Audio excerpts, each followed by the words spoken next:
हर रोज एक नई कहानी देखने के लिए चैनल को सब्सक्राइब करें और बेल आइकन को दबाना ना भूलें। एक गांव में प्रताप नाम का एक साहूकार अपने 24 साल के बेटे चंदू और बीवी नलिनी के साथ रहता है। जहां प्रताप एक बहुत ही अच्छा और नेक दिल इंसान होता है, वहीं उसका बेटा चंदू बहुत घमंडी और पेटू होता है। वो बस दिन रात कुछ न कुछ ठूसता ही रहता है। एक दिन की बात है जब चंदू जंगल में बैठकर मजे से लाल रसीले टमाटर खा रहा होता है। आहा, क्या स्वादिष्ट और रस भरे टमाटर हैं ये। वाह वाह वाह, आहा, मजा ही आ गया आज तो। इस पेड़ की ठंडी छांव में मजे से ये टमाटर खाने का आनंद ही कुछ और है। उतने में वहां पर एक बूढ़ा भिखारी आता है। बेटा, बहुत जोरों से भूख लगी है। पेट में बहुत दिनों से अन्न का एक दाना तक नहीं गया है। मुझे भी कुछ टमाटर दे दो खाने को। मुझे गरीब की दुआ लगेगी तुम्हें बेटा। अरे जाओ जाओ यहां से, फालतू में मेरे दिमाग का दही मत करो। पता नहीं कहां कहां से आ जाते हैं गरीब फटीचर भिखारी कहीं के। अरे ऐसा मत कहो बेटा, बहुत कमजोरी सी लग रही है। मुझे बस 2 टमाटर दे दो, उसी में मुझे संतुष्टि मिल जाएगी। अरे कहा ना एक बार, दफा हो जाओ यहां से, वरना ये ले बुढ़े मनहूस भिखारी। चंदू उस भिखारी पर टमाटर फेंकने लगता है और उसे धक्का मारता है। ये सारा दृश्य वहां से गुजर रहे एक साधु जी देख लेते हैं और वो बहुत क्रोधित हो जाते हैं। मूर्ख बालक, अगर तुम एक गरीब और बेसहारा की मदद नहीं कर सकते तो उसका अपमान भी मत करो। आज तुमने बहुत बड़ी गलती की है। बहुत गुरूर और घमंड है ना तुम्हें अपनी अमीरी का। बस बहुत हुआ, आज मैं तुम्हें श्राप देता हूं कि तुम भी एक टमाटर बन जाओ। नहीं, ऐसा मत कीजिए साधु जी।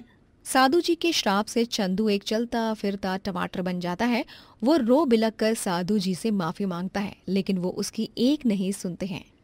साधु जी, मुझे माफ कर दीजिए, मुझे श्राप से मुक्त कर दीजिए। मैं आपसे विनती करता हूँ, हाथ जोड़कर आपसे विनती करता हूँ आपके सामने। नहीं, अब तुझे सारी उम्र एक टमाटर बनकर ही जीना होगा। क्या? चंदू रोते रोते घर जाता है और रास्ते में कई लोग उसे देख चकित रह जाते हैं और उसका खूब मजाक उड़ाते हैं। घर जाकर वो प्रताप और नलिनी को सारी बात बताता है। नालायक, नाकारे, निखट्टू, अरे बेशरम लड़के, तुझे 100 बार कहा है कि गरीबों के साथ ठीक से पेश आया कर, लेकिन तू मेरी कभी नहीं मानने वाला। अब देख लिया ना अपने घमंडी स्वभाव का ये नतीजा। अब ये सब कहने की जरूरत नहीं है। चंदू को अपनी गलती का एहसास हो चुका है प्रताप। हमें इसे अब किसी भी तरह से श्राप से मुक्त करवाना होगा। इसे हमें सिद्ध पुरुष बाबा के पास ले जाना होगा, जो पहाड़ी के पीछे की गुफा में रहते हैं। सुना है मैंने कि उन्होंने कई लोगों को श्राप मुक्त किया है। माँ, पापा, मैं अपनी गलती के लिए बहुत शर्मिंदा हूँ और मैं फिर कभी ऐसी गलती नहीं दोहराऊंगा। लेकिन मुझे इस श्राप से मुक्त करा दीजिए। मुझे कैसे भी करके फिर एक इंसान बना दीजिए।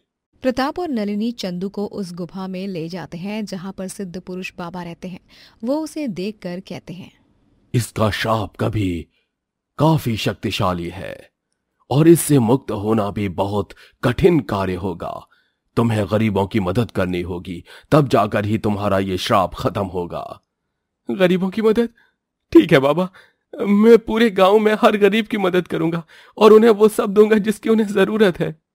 हाँ, मेरे पास बहुत सारा पैसा है। अगर मुझे अपने बेटे को इस श्राप से मुक्त कराने के लिए अपनी सारी संपत्ति भी दांव पर लगानी पड़े तो भी मैं लगा दूंगा। लेकिन मेरा बेटा बस फिर से एक साधारण इंसान बन जाए। नहीं प्रताप, चंदू को गरीबों की मदद अपने दम पर करनी होगी, अपने बलबूते, ना कि किसी और की मदद के।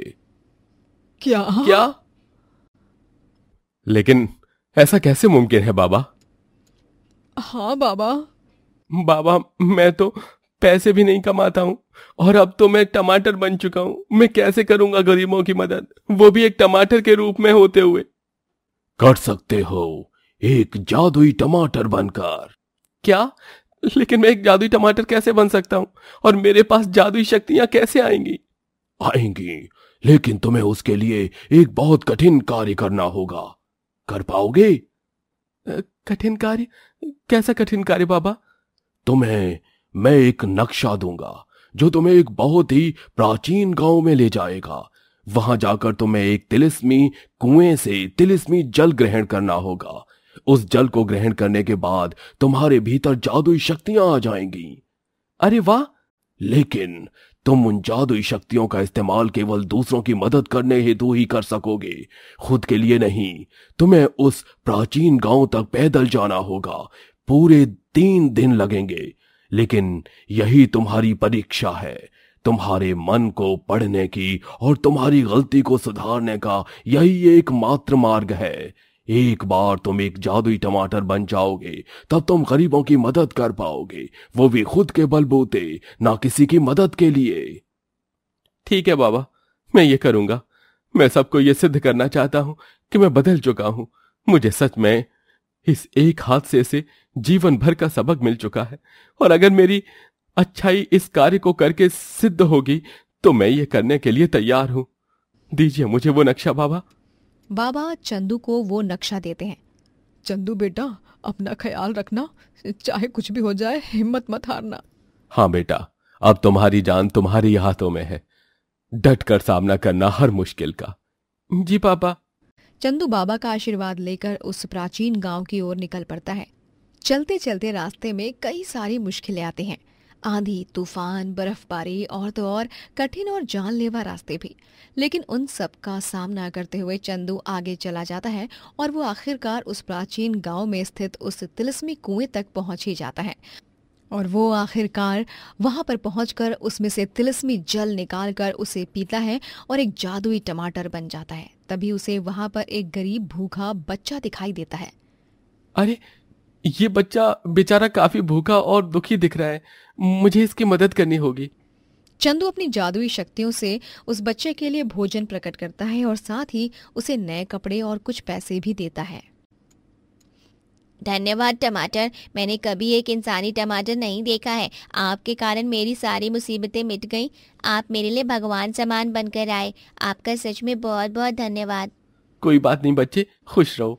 इस तरह चंदू अब अपने गांव लौट आता है और वहां पर वो हर एक गरीब की ऐसे ही मदद करता है और सबकी दुविधा दूर करता है। ये देख सभी उसकी खूब प्रशंसा करते हैं। अरे धन्यवाद चंदू बेटा, तुम्हें अपनी गलतियों का एहसास हो गया है, ये देख बहुत खुशी हो रही है मुझे। अरे तुमने हम सबके लिए इतना कुछ किया, यकीन नहीं हो पा रहा कि तुम वही चंदू हो। चंदू के इस व्यवहार को देख वो साधु जी भी बहुत प्रसन्न हो जाते हैं, जिन्होंने उसे एक टमाटर बनने का श्राप दिया था। चंदू बेटा, तुम्हारे इस कार्य से मैं बहुत प्रसन्न हुआ हूँ। तुमने अपना स्वार्थ न देख निस्वार्थ भाव से दूसरों की मदद करने के लिए 3 दिन तक चलना चाहा। हर मुश्किल का सामना कर तुमने सारी शक्तियां प्राप्त की, वो भी दूसरों की मदद के लिए।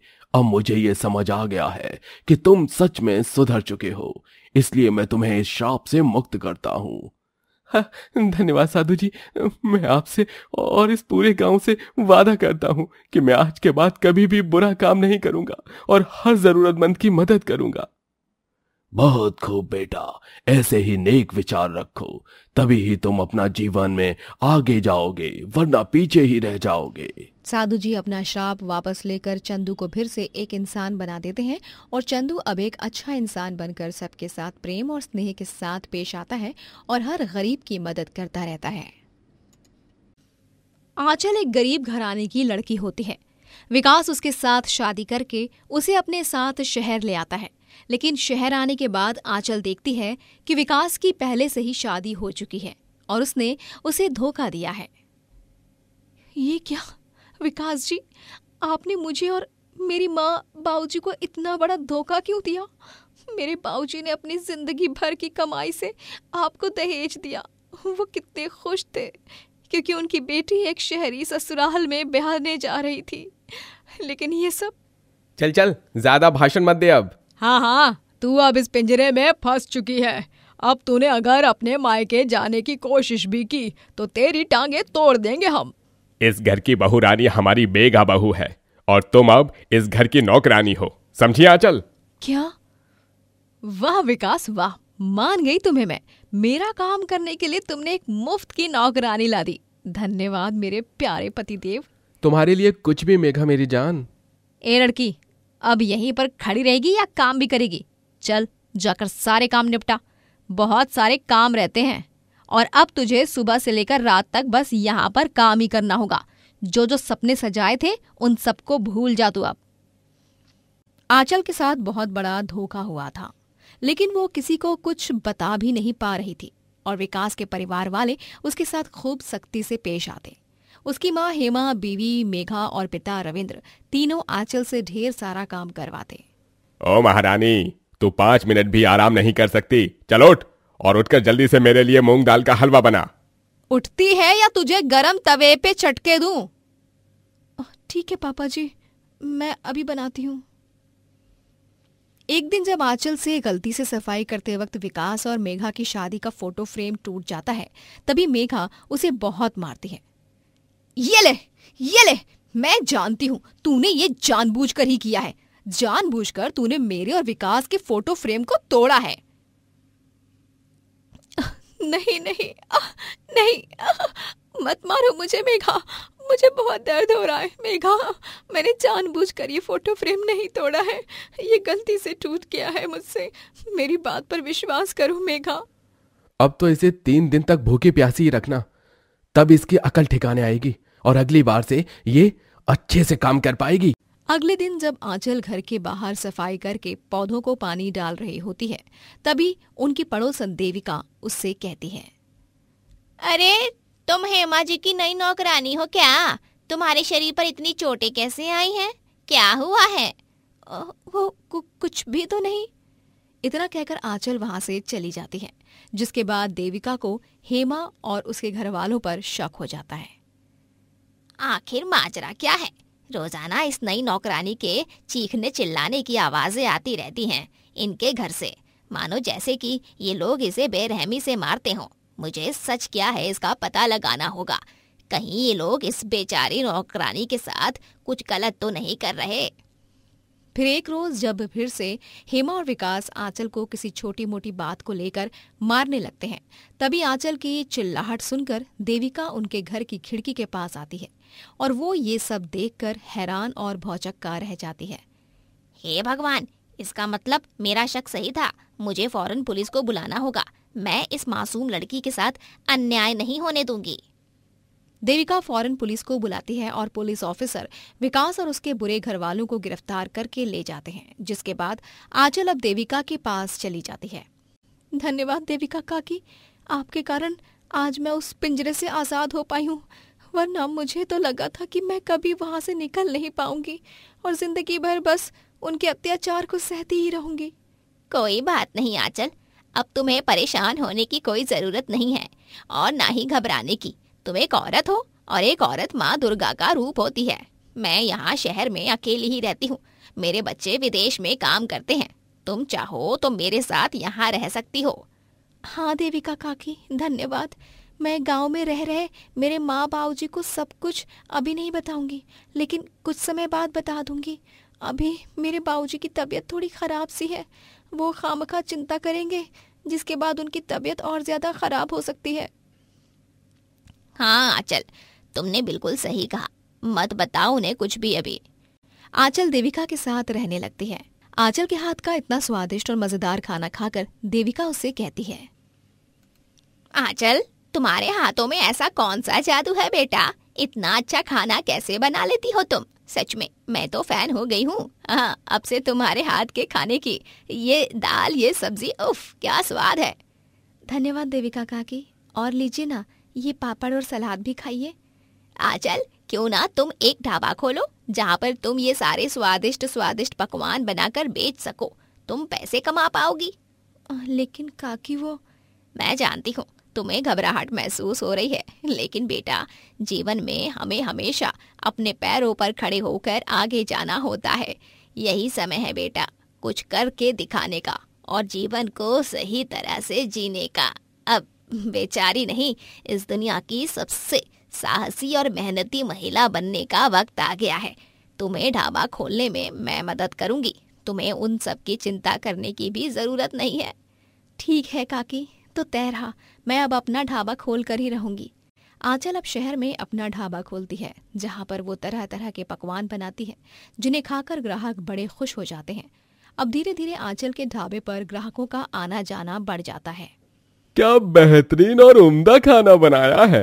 ये वेज पुलाव और बूंदी रायता खाकर तो वाकई में मजा ही आ गया। सच में शहर में भी अभी तक एक का ये बेस्ट ढाबा है। मैं तो अब हर किसी को कहूंगा कि 5 स्टार छोड़ो, तुम सब आंचल के ढाबे पर आओ। आंचल अब ढाबे के जरिए पैसे कमाने लगती है और वो धीरे धीरे भोली आंचल से साहसी और निडर आंचल बनने लगती है और अपने पैरों पर खड़े होकर वो आखिरकार आत्मनिर्भर बन जाती है।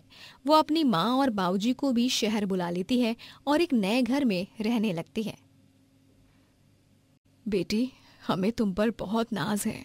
तुमने जो किया है वो सच में काबिले तारीफ है। हाँ चल बेटिया, हमें माफ कर दो, हमने तुम्हें इस हैवान के हाथों में दे दिया था।